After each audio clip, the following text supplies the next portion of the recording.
लोकसभा में आज से शुरू होगी बजट पर बहस। बजट पर चर्चा के लिए 20 घंटे तय।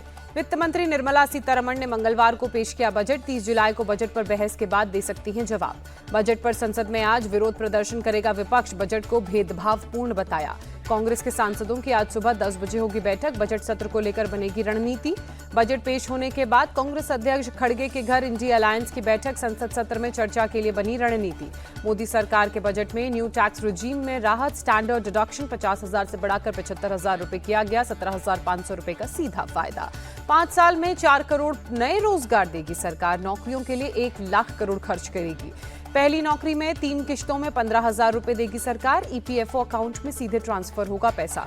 1 करोड़ युवाओं को इंटर्नशिप के साथ मिलेंगे 5,000 रुपए। मैन्युफैक्चरिंग सेक्टर में भी 30 लाख युवाओं को नौकरी के अवसर। वित्त मंत्री ने एमएसएमई सेक्टर के लिए खोला खजाना। मुद्रा लोन 10 से बढ़ाकर 20 लाख रुपए किया। बजट में सियासी गठबंधन को बड़ा तोहफा। नीतीश नायडू के बिहार और आंध्र के लिए 74,000 करोड़ रुपए का ऐलान। बिहार को 58,000 करोड़ से ज्यादा मिला। कृषि और उससे जुड़े सेक्टर्स के लिए बजट में 1.52 लाख करोड़। नेचुरल फार्मिंग से किसानों को जोड़ेगी सरकार। 32 फसलों के लिए 109 किस्में लॉन्च करेगी सरकार। कैंसर की 3 दवाइयां हुई custom duty free. Mobile phone, mobile charger पर भी सीमा शुल्क 15% घटा। सोना और चांदी की बात की जाए, सीमा शुल्क घटकर 6% हुआ। चमड़े से बने जूते, इलेक्ट्रिक गाड़ियां, सोलर पैनल सस्ते होंगे। शहरी आवास योजना के लिए 10 लाख करोड़ का पैकेज। मजदूरों के लिए सस्ते घर की हाउसिंग स्कीम। मुफ्त राशन योजना 5 साल के लिए बढ़ाई गई। देश के 80 करोड़ लोगों को मिलेगा फायदा। पीएम आवास योजना के तहत 3 करोड़ नए घर बनेंगे। रक्षा क्षेत्र में देश और होगा मजबूत। बजट में रक्षा मंत्रालय को मिले 6.21 लाख करोड़। रक्षा मंत्री राजनाथ सिंह ने जताया आभार। पीएम मोदी ने कहा, यह मिडिल क्लास को ताकत देने वाला बजट है। युवाओं को असीमित अवसर मिलेंगे। पीएम मोदी ने कहा, यह बजट विकसित भारत के लिए है। आर्थिक विकास में तेजी आएगी। गृहमंत्री अमित शाह ने बजट को दूरदर्शी बताया। कहा, देश के विकास को गति मिलेगी। बिहार को 58,000 करोड़ का फंड मिलने पर बोले सीएम नीतीश, फंड मिलने से प्रदेश को फायदा मिलेगा। बिहार के उत्थान के लिए केंद्र ने बड़ा कदम उठाया। डेप्यूटी सीएम विजय सिन्हा का बयान। केंद्रीय मंत्री गिरिराज सिंह का बयान। बिहार को मिला सुपर पैकेज। महिला, युवा, किसान, गरीब का रखा गया ध्यान। आंध्र को 15,000 करोड़ का फंड मिलने से बीजेपी सांसद खुश नजर आए। जश्न में केक काटा। आंध्र के सीएम चंद्रबाबू नायडू ने पीएम मोदी और वित्त मंत्री का जताया आभार। कहा, राज्य की जरूरतों को पहचानने के लिए शुक्रिया।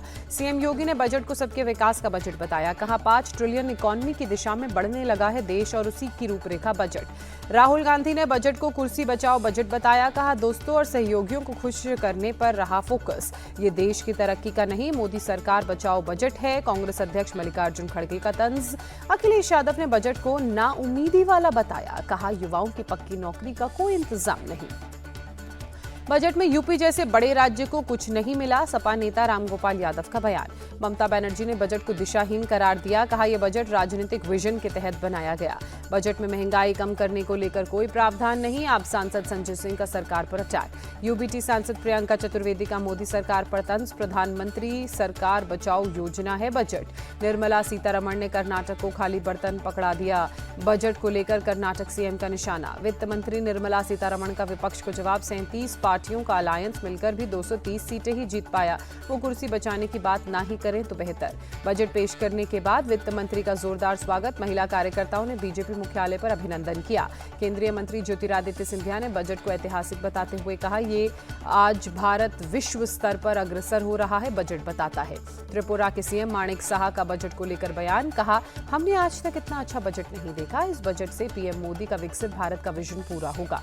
जेडीयू प्रवक्ता केसी त्यागी ने बजट को बताया प्रशंसनीय। कहा, बजट में हमारी जितनी भी चिंताएं थीं उनका समाधान करने का प्रयास किया गया। पीएम बधाई के पात्र हैं। इस बजट से किसानों को नहीं होगा कोई फायदा। किसान नेता राकेश टिकैत का बयान। चिराग पासवान बोले, बजट में बिहार का पूरा ध्यान रखा गया है। विकास में तेजी आएगी। केंद्रीय मंत्री पीयूष गोयल ने बजट को नए भारत का बजट बताया। कहा, कौशल विकास और रोजगार के जरिए युवाओं को मदद मिलेगी। सीएम स्टालिन ने बजट के तमिलनाडु को अनदेखा करने की बात की। आरोप लगाते हुए कहा, 27 जुलाई को नीति आयोग की बैठक का बॉयकॉट करूंगा। नेता प्रतिपक्ष राहुल गांधी आज संयुक्त किसान मोर्चा और किसान मजदूर संघ के नेताओं से कर सकते हैं मुलाकात। अभी तक किसी औपचारिक कार्यक्रम का ऐलान नहीं।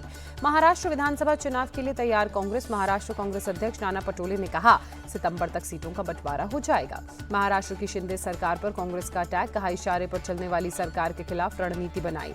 प्रदीप भंडारी बने बीजेपी के राष्ट्रीय प्रवक्ता। जेपी नड्डा ने किया नियुक्त। रक्षाबंधन से पहले एमपी सीएम की लाडली बहनों को सौगात। 1 अगस्त को खाते में ट्रांसफर होंगे 250 रुपए।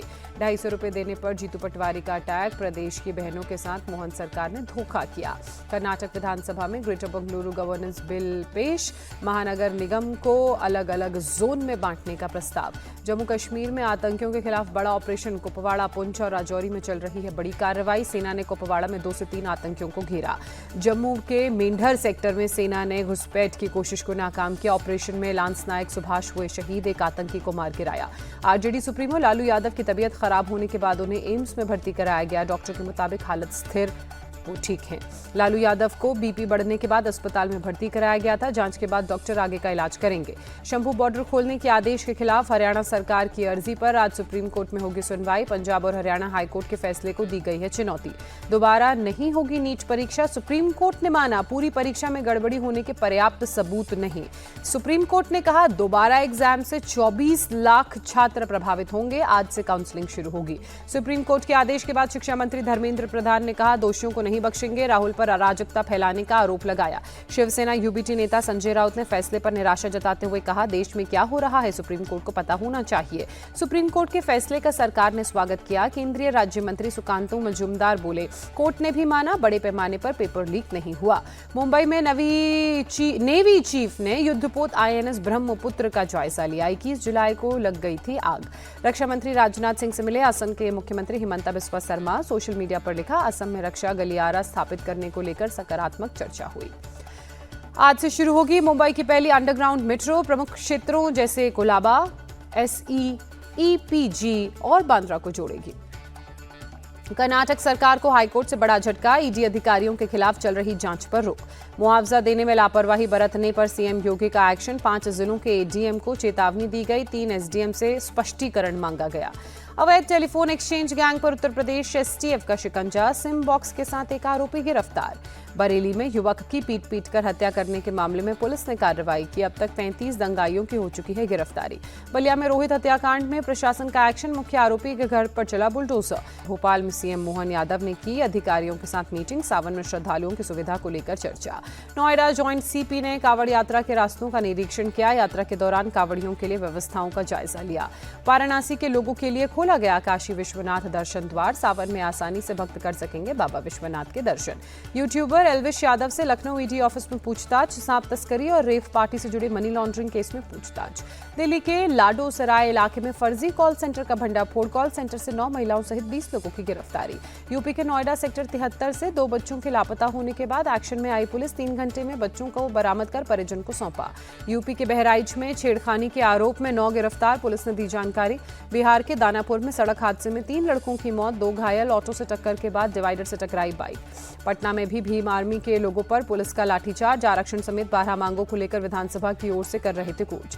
सौराष्ट्र और दक्षिण गुजरात में आज बारिश का रेड अलर्ट। उधर कच्छ के नखत्राणा में बाढ़ के हालात। गुजरात के द्वारका में तेज बारिश के बाद गिरी 3 मंजिला इमारत। मलबे में 2 से 3 लोगों के फंसे होने की आशंका। हादसे के बाद मौके पर चलाया जा रहा है रेस्क्यू ऑपरेशन। जेसीबी की मदद से हटाया जा रहा है मलबा। गुजरात के द्वारका में बारिश के बाद बाढ़ जैसे हालात। सीएम भूपेंद्र पटेल ने एरियल सर्वे किया।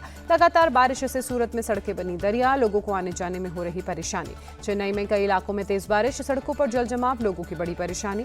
गुजरात के डांग जिले में मूसलाधार बारिश। लगातार बारिश से गिरमल वाटरफॉल लबालब। लोगों को वाटरफॉल के करीब नहीं जाने के लिए गाइडलाइंस जारी। राजस्थान के चित्तौड़गढ़ में सबसे ज्यादा 98 mm बारिश। मौसम विभाग ने जारी किया अलर्ट। एमपी के बैतूल में सरकारी स्कूल में दिखी अव्यवस्था। बरसात में टपकते छत के नीचे पढ़ने को मजबूर बच्चे। एक कमरे में हो रही 5 क्लास की पढ़ाई। जल्द भारत में H-125 हेलीकॉप्टर का निर्माण निर्माण होगा शुरू। एयरबेस ने टाटा ग्रुप के साथ कॉन्ट्रैक्ट पर किए हस्ताक्षर। नेपाल को हराकर भारत वुमेन एशिया कप के सेमीफाइनल में पहुंचा। तीसरे मुकाबले में नेपाल को 82 रनों से मात दी। भारत ने पहले बल्लेबाजी कर 178 रन बनाए। टारगेट का पीछा करने उतरी नेपाल की टीम 96 रन पर ढेर। भारत के लिए शेफाली वर्मा ने 48 गेंद में 81 रनों की ताबड़तोड़ पारी खेली। दलायन हेमलता ने 47 रन बनाए। नेपाल की ओर से सीता राणा ने सबसे ज्यादा 18 रन बनाए। 7 बल्लेबाज दहाई का आंकड़ा भी नहीं छू पाए। भारत के लिए दीप्ति शर्मा ने 3 विकेट चटके। अरुंधति रेड्डी और राधा यादव को 2-2 विकेट मिले। वुमेन एशिया कप में पाकिस्तान ने यूएई को 10 विकेट से हराया, सेमीफाइनल में पहुंचे। श्रीलंका के खिलाफ टी20 सीरीज से पहले भारतीय मेंस क्रिकेट टीम ने शुरू किया अभ्यास। कोच गौतम गंभीर भी मैदान पर मौजूद रहे।